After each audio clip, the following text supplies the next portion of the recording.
Assalamualaikum warahmatullahi wabarakatuh. Hari ini kami akan mempresentasikan proyek kelompok kami yaitu Nyayuryu mengenai software arsitektur dan effort dari aplikasi ini.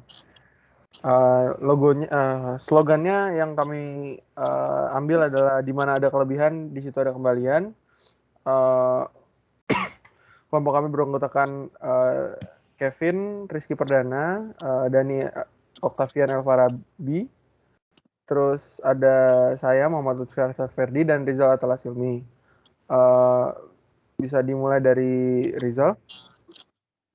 Nah, untuk pengambilan model ini kita menggunakan layered architecture atau arsitektur berlapis.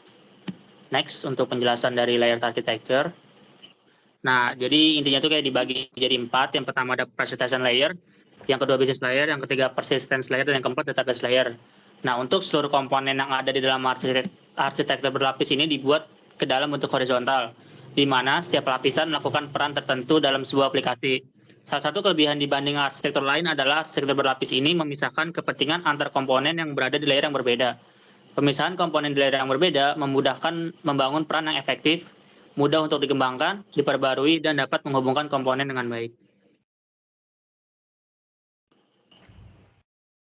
Selanjutnya ada gambar generik arsitektur lapisan. Yang pertama itu ada UI, untuk menyediakan fasilitas antarmuka pengguna.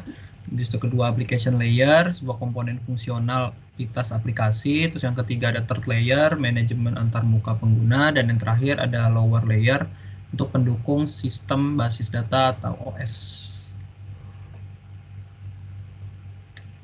Terus pola arsitektur berlapis ini untuk mengatur sistem ke dalam lapisan dengan fungsi terkait. Lapisan menyediakan layanan ke lapisan di atasnya, sehingga lapisan tingkat terendah mewakili layanan inti yang kemungkinan akan digunakan di seluruh sistem. Next.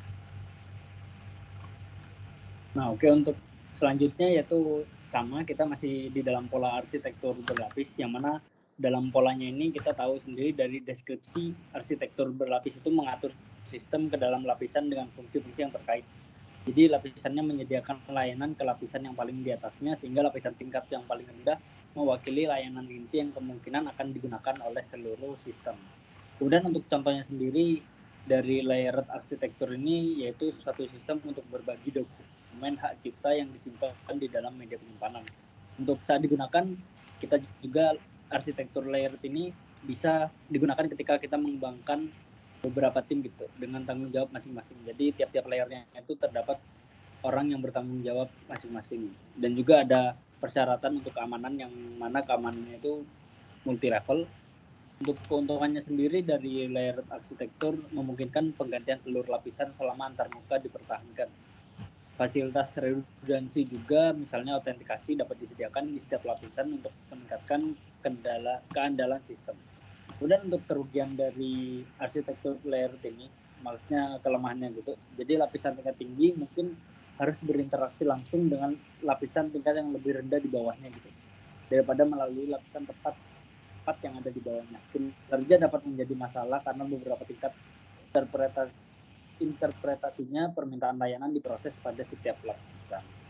Oke, next akan dijelaskan oleh rekan saya Muhammad Lutfi. Ya, ini adalah estimasi dari line of code-nya, berapa baris code dari masing-masing function-nya. Yang pertama ada user interface dan control facility, itu ada 2.300 line.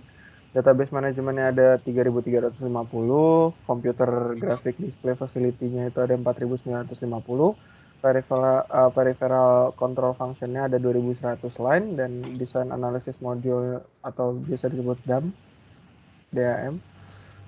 itu 8.400 line, dan ada total estimasinya itu 21.100 line of code. Ya, ini hanya perkiraan saja ya untuk dari aplikasinya, jadi mungkin bisa lebih atau bisa kurang. Semoga kurang, tapi ya gitu. Terima kasih untuk presentasinya. Semoga bisa memenuhi syarat nilai ya. Sekian kalau presentasi dari kelompok kami. Kurang lebihnya mohon maaf. Assalamualaikum warahmatullahi wabarakatuh. Waalaikumsalam.